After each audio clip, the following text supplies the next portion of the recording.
Okay, మరి ఇప్పుడు just minute లో ఇంకొక వెరైటీ చూద్దాం. ఇప్పుడు ఏం చేస్తున్నారు రాజు గారు? దహీ కట్లెట్ అండి. దహీ కట్లెట్.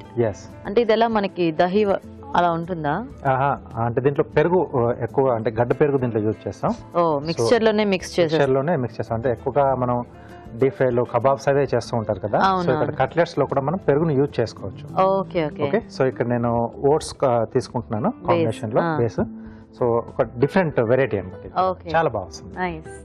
ఓకే, మరి దహీ కట్లెట్ తయారీకి కావాల్సిన పదార్థాలు ఏంటో చూద్దాం. దహీ కట్లెట్ తయారు చేయడానికి కావాల్సిన పదార్థాలు: ఓట్స్ 1 కప్పు, గడ్డ పెరుగు 1/2 కప్పు, ఉడికించిన బంగాళదుంప 1, తరిగిన అల్లం 1 టీ స్పూన్, ఉప్పు తగినంత, నిమ్మరసం 1 టీ స్పూన్, తరిగిన పచ్చిమిరపకాయలు 3, బ్రెడ్ పౌడర్ కొద్దిగా, నూనె 3 టేబుల్ స్పూన్లు, chaat masala 1 teaspoon. Okay అండి, మరి దహీ కట్లెట్ కి కావాల్సిన పదార్థాలన్నీ చూసారు కదా, రాజుగారు స్టార్ట్ చేద్దామా?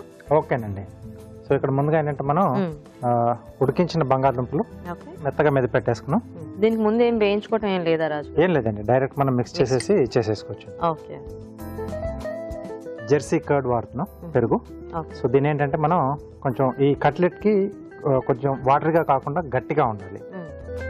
ఓకే, సో కాబట్టి దీన్ని నేను ముందుగా ఏంటంటే ఒక క్లాత్లో, మస్లిన్ క్లాత్లో వడగట్టేసి పెట్టేశాను. వాటర్ అని తెలిపి మనకు ఇలా గడ్డగా మిగులుతుంది. సో ఇది మనం వాడుతున్నామండి. ఓకే, సో గడ్డ పెరుగు కావాలి మనకి దీంట్లోకి. సో వాటర్ ఉంటే మనకి మళ్ళీ మిక్స్చర్ అంతా లూజ్ అయిపోతుంది, చాలా లూజ్ అవుతుంది. సో కాబట్టి కొంచెం మనం దాన్ని హ్యాంగ్ చేసి వాటర్ సెపరేట్ చేసేస్తే గడ్డ పెరుగు వాడుకోవచ్చు. yes. సో దీంట్లో ఓట్స్ అండి. సో సన్నగా తరిగిన అల్లం ముక్కలు, తరిగిన పచ్చిమిరపకాయలు, సరిపడా ఉప్పు, కొద్దిగా నిమ్మరసం అండి.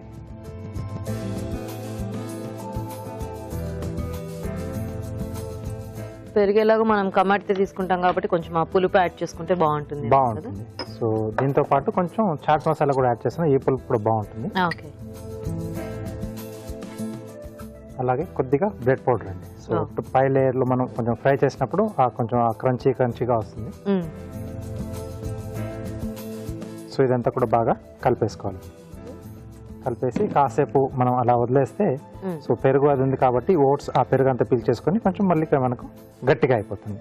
సో ఓట్స్ కూడా కొంచెం సాఫ్ట్ అవుతాయి కదా? ఎస్ అండి. సో మీరు కలిపేస్తుంటారా రాజుగారు? మేము చిట్కా చూసేస్తాము. ఓకేనండి. ఓకే అండి, ఇప్పుడు మనం ఒక చిట్కా చూద్దాం.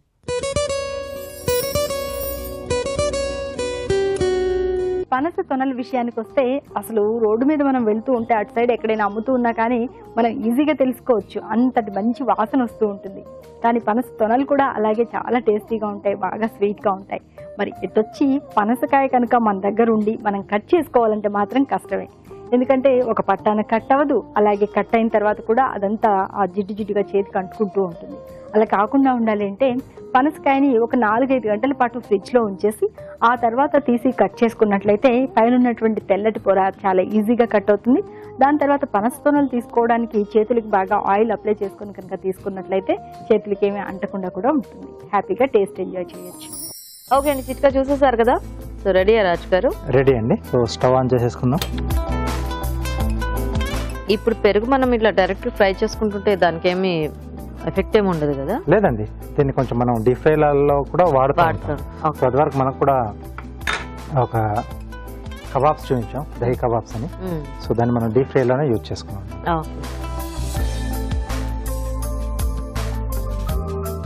సో కొంచెం చేతికి ఆయిల్ అప్లై చేసుకుని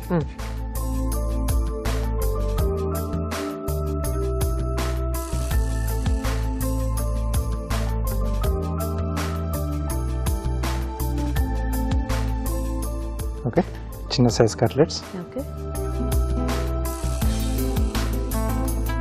కొంచెం ఆ ఓట్స్ ఇంకొంచెం ఫ్లేవర్ కొంచెం బాగా తెలియదు అనుకుంటే కొంచెం లైట్గా డ్రై రోస్ట్ చేసుకున్నా బాగా వస్తుంది. ఎందుకంటే కొంచెం క్రంచిగా కూడా అవుతాయి కదా. అంటే మనం డీప్ ఫ్రై చేస్తే కొద్దిగా మనం అందులో యాడ్ చేసుకున్నా బాగానే క్రంచిగా అవుతాయి, కానీ పాన్ ఫ్రైకి మనకి ఓవర్గా రాదు. సో దీంట్లో కొంచెం నువ్వులు యాడ్ చేసుకున్నా ఆ టేస్ట్ బాగుంటుంది.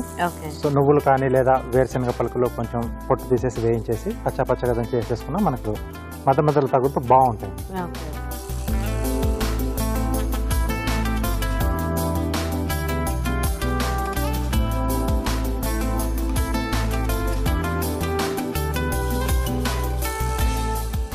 సో ఆయిల్తో కానీ లేదా వెన్నతో కానీ మన చాయిస్. కొంచెం స్లో ఫైర్ మీద చేసుకుంటే లోపల వరకు కూడా కొంచెం బాగా మనకి ఉడుకుతాయి. పెరుగు ఫ్రై అవుతుంటే కొంచెం డిఫరెన్స్ స్మెల్ వస్తుంది కదా రాజు గారు. అవునండి. సో ఇప్పుడు మనం యాజ్ ఇట్ ఈస్ గా ఇవి డీప్ ఫ్రై చేసుకున్నా మనకేమి ఇబ్బంది ఉండదు అనమాట. అంటే ఇంకొంచెం బ్యాండింగ్ మనం ఇంకేదైనా వాడుకోవాలి. Okay okay. మైదా కానీ కార్న్ఫ్లోర్ కానీ ఓ పై నుంచి అట్లా లేయర్ లాగా లేదా లోపల మనం మిక్స్ చేసుకున్నా సరిపోతుంది. ఓకే. సో విడిపోతే మళ్ళీ ఆయిల్ తర్వాత ఆ డిష్ అంతా కూడా పాడవుతుంది కదా, కాబట్టి కొంచెం ప్రాపర్గా మనం బ్యాండింగ్ ఏజెంట్ ఏదైనా వేసుకుంటే. సో కొంచెం సిమ్లో పెట్టేసేద్దామండి.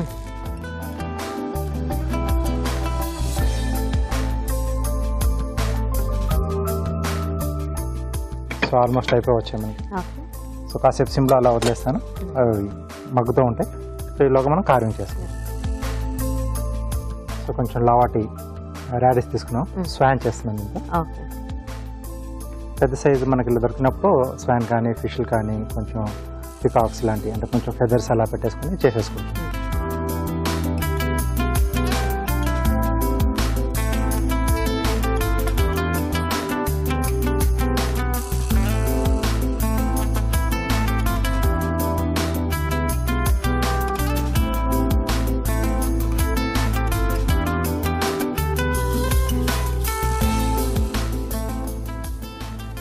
సో ఇక్కడ నుంచి హెడ్ అండి. So wings,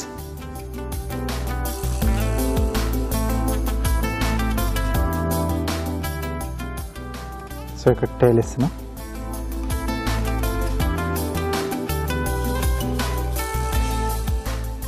okay. సో ఇది కొంచెం సైడ్లోంచి ట్రిమ్ చేసుకోవాలి.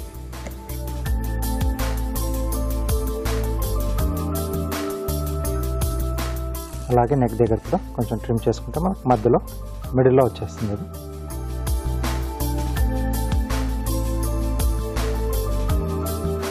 సో ఇక్కడ నెక్ కొంచెం ఓపెన్ చేసుకోవాలి.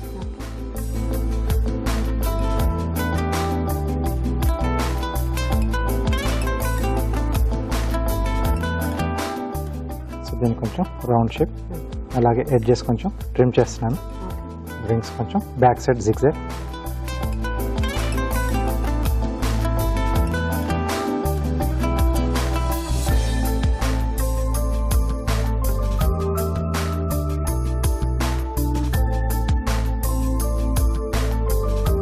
సో బీక్ వచ్చేసి టూత్ పిక్ పెడుతున్నాను.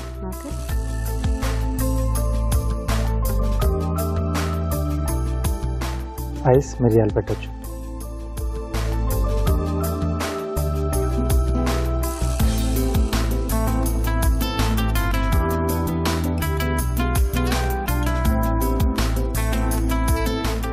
ఓకే. సో ఇవి కూడా సర్వ్ చేసుకున్నాం.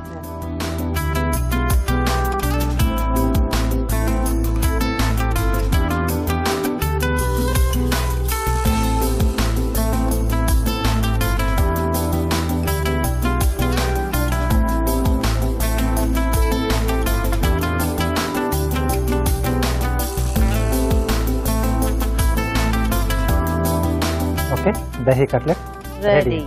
ఓకే అండి, మరి వేడివేడిగా దహీ కట్లెట్స్ రెడీ. టేస్ట్ చూసే ముందు తయారీ విధానం ఇంకోసారి చూద్దాం. దహీ కట్లెట్ తయారు చేసే విధానం: ఉడికించిన బంగాళదుంపలు మెదిపి ఒక బౌల్లోకి తీసుకోవాలి. దీనిలో గడ్డ పెరుగు, ఓట్స్, తరిగిన అల్లం, పచ్చిమిరపకాయలు, ఉప్పు, నిమ్మరసం, చాట్ మసాలా, బ్రెడ్ పౌడర్ వేసి బాగా కలుపుకోవాలి. ఈ మిశ్రమాన్ని కొంచెం కొంచెం తీసుకుని చేతితో కట్లెట్స్ లో ఒత్తుకోవాలి. ఆపై పెనంపై ఉంచి నూనెతో రెండు వైపులా కాల్చుకోవాలి. అంతే, దహీ కట్లెట్ రెడీ.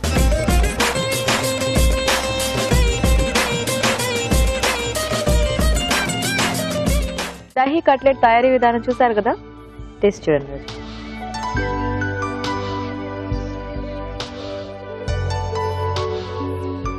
మొత్తం అంతా కూడా ఒక టైప్ మిక్స్చర్ లాగా చక్కగా బ్లెండ్ అయిపోయింది కదా, డిఫరెంట్ గా. సో ఆ పెరుగు బాగా తెలుస్తుంది, పులుపు అనేది బాగా తెలుస్తుంది. మనకు ఆ ఓట్స్ వేసాం, బ్రెడ్ పౌడర్ వేసాం, సో అన్ని కూడా బాగా పీల్చుకుంటాయి కదండి. అవును. సో ఇలా ఈ మెథడ్ లో మనం పెరుగు యూజ్ చేసుకుంటే బాగుంటుంది. సపరేట్ గా తెలియట్లేదు అన్నిటి టేస్ట్, అంటే అన్ని కలిసిపోయి ఒక మంచి టేస్ట్ వచ్చింది. అండ్ ఆ పై లేయర్ అంతా కూడా కొంచెం మనకి బ్రౌన్ గా ఇదైంది కదా, ఆ టేస్ట్ కూడా చాలా బాగుంది. అంటే ఆ కట్లెట్స్ కి అలా తింటూ ఉంటే మనకి మంచి. సో దీనికి ఏంటంటే కొంచెం కట్టమిట్ట చట్నీ కానీ లేకపోతే గ్రీన్ చట్నీ, ఏది లేకపోతే టమాటో సాస్ తో హ్యాపీగా తినేసేయచ్చు. యా వెరీ టేస్టీ రాజు గారు. అంటే ఆ పెరుగు అనేది కొంచెం మనం ముందు ప్రిపేర్ చేసుకొని కొంచెం గడ్డ పెరుగులు చేసుకుంటే మనకి ఇలా కొంచెం సాలిడ్ గా వస్తాయి. అప్పటికప్పుడు ఫాస్ట్ గానే చేసుకోవచ్చు, ఎక్కువ టైం ఏం పట్టదు. Yeah. అన్ని మిక్స్ చేసుకొని చేసుకోవడం. అవును very tasty. Thank you. So చూసారు కదండి, బాగుంది ఇలా పెరుగుతో కట్లెట్స్ ఐడియా. మరి మీరు కూడా ట్రై చేయండి.